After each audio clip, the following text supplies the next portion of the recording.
Hay algo que probablemente has hecho hoy. Puede que hayas subido una historia esperando ver quién la ve. Puede que hayas dicho algo en una conversación y luego hayas estado pendiente de la reacción. Puede que hayas revisado el teléfono más veces de las necesarias buscando algo que no sabías exactamente cómo nombrar. Eso que buscabas tiene un nombre. Se llama validación externa. No eres la única persona en el mundo que la necesita. Eres literalmente todos. La diferencia está en cuánto la necesitas, en qué situaciones la buscas y en lo que sientes cuando no llega. Antes de continuar, necesito que dejes ir una idea que probablemente llevas años cargando, que necesitar atención es un defecto. Que las personas que buscan ser vistas son superficiales, inseguras o egocéntricas. Eso no solo es incorrecto, es exactamente lo contrario a lo que la psicología lleva décadas demostrando. La necesidad de atención no es vanidad, es un sistema de supervivencia. Y para entender por qué, hay que ir mucho más atrás de lo que imaginas, a los primeros meses de tu vida, cuando ni siquiera sabías que existías como entidad separada del mundo. Cuando nacemos, los seres humanos somos la especie más indefensa del planeta. El cerebro de un bebé necesita ser visto, tocado, respondido, para desarrollarse correctamente. No es metáfora, es neurobiología. Harry Harlow lo demostró en los años 50. Cuando se separaba a las crías de sus madres, elegían el contacto sobre la nutrición. La conclusión fue revolucionaria para la época. El vínculo afectivo no es un subproducto del alimento, es una necesidad primaria en sí misma. En los seres humanos funciona igual, pero con una capa adicional mucho más compleja.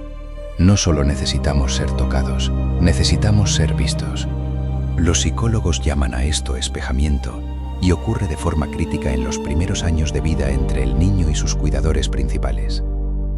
Cuando ese espejamiento funciona bien, el niño desarrolla regulación emocional interna, la capacidad de calmarse, de sentirse valioso, de tolerar la incertidumbre sin derrumbarse. Cuando no funciona, porque el cuidador estaba ausente, era impredecible o estaba emocionalmente desconectado, el niño aprende algo muy diferente. Aprende que para sentirse seguro, necesita conseguir esa validación desde afuera, porque por dentro no hay nada que la genere. Y ahí está el mecanismo. No en la edad adulta, no en las redes sociales, no en tus relaciones. El origen está en ese sistema de alarma que se instaló antes de que pudieras razonar, antes de que pudieras elegir, antes incluso de que tuvieras lenguaje para describir lo que sentías. Esto es lo que cambia cuando lo entiendes de verdad. Dejas de preguntarte por qué soy así, como si fuera un fallo tuyo. Y empiezas a preguntarte, ¿qué aprendió mi sistema nervioso que todavía está ejecutando? Son preguntas completamente distintas. Una te deja atascado, la otra abre algo. No todo el mundo que busca atención tiene una infancia traumática. La necesidad de validación existe en un espectro. En un extremo están las personas que pueden funcionar perfectamente sin aprobación externa durante largos periodos. En el otro, personas para quienes la ausencia de validación desencadena una ansiedad tan intensa que reorganiza toda su conducta alrededor de conseguirla. La mayoría estamos en algún punto intermedio, y ese punto cambia según el contexto. Hay personas que en el trabajo no necesitan reconocimiento constante, pero en sus relaciones románticas se vuelven hipersensibles a cualquier señal de rechazo. El patrón no siempre es obvio, y eso lo hace más difícil de identificar.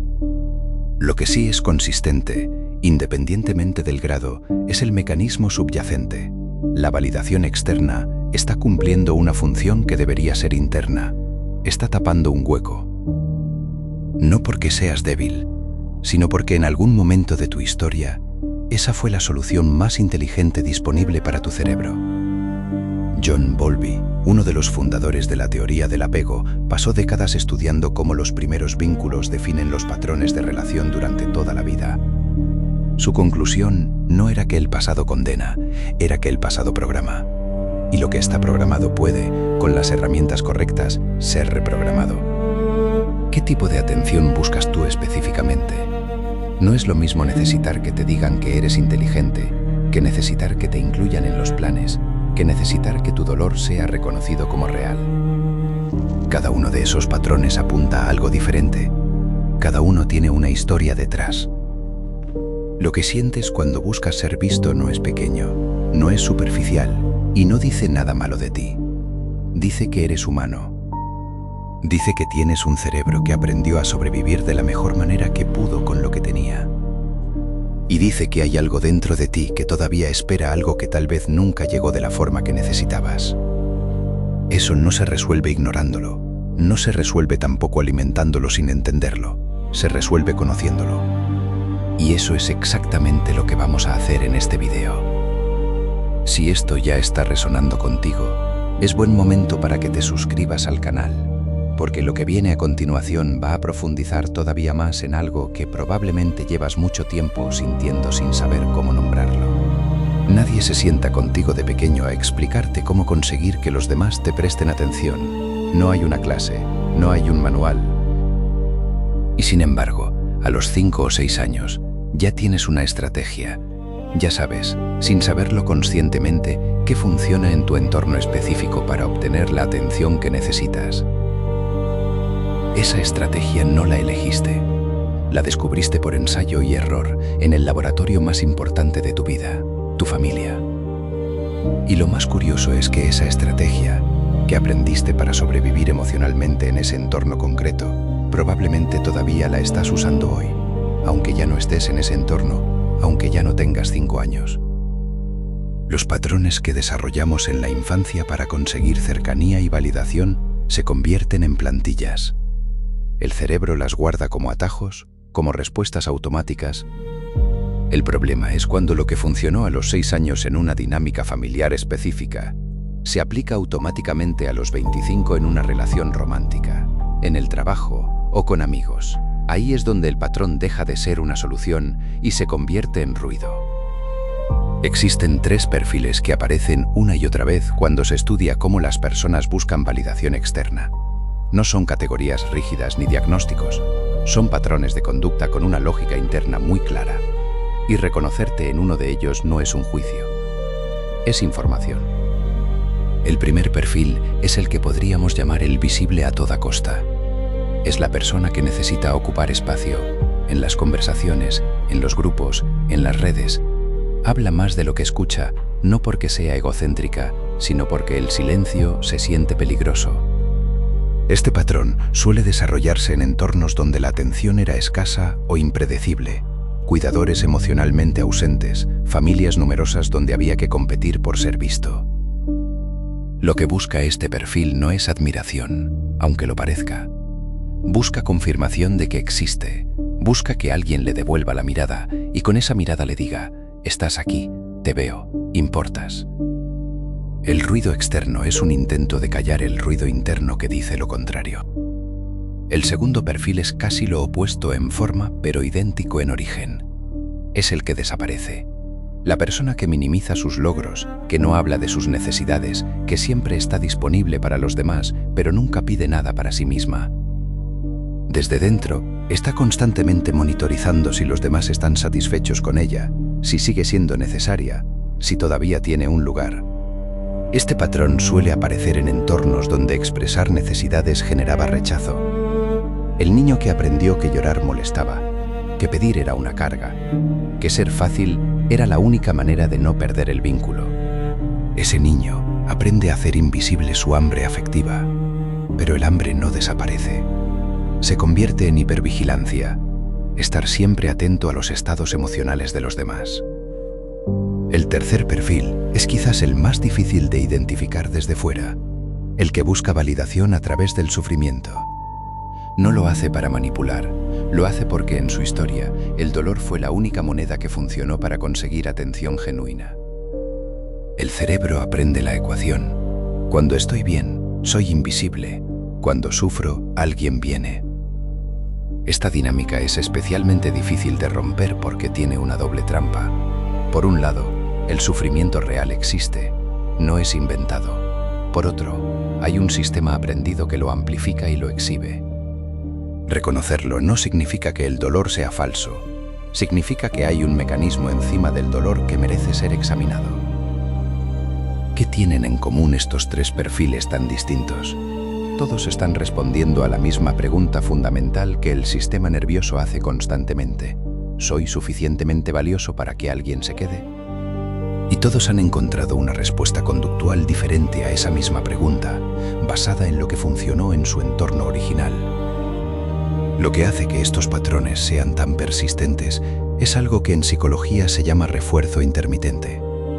Cuando una conducta recibe recompensa de forma impredecible, el cerebro no abandona la conducta. Al contrario, se vuelve más obsesivo con ella. Es exactamente el mismo mecanismo que hace que las máquinas tragaperras sean adictivas. No es la recompensa constante lo que engancha, sino la incertidumbre de cuándo llegará la siguiente.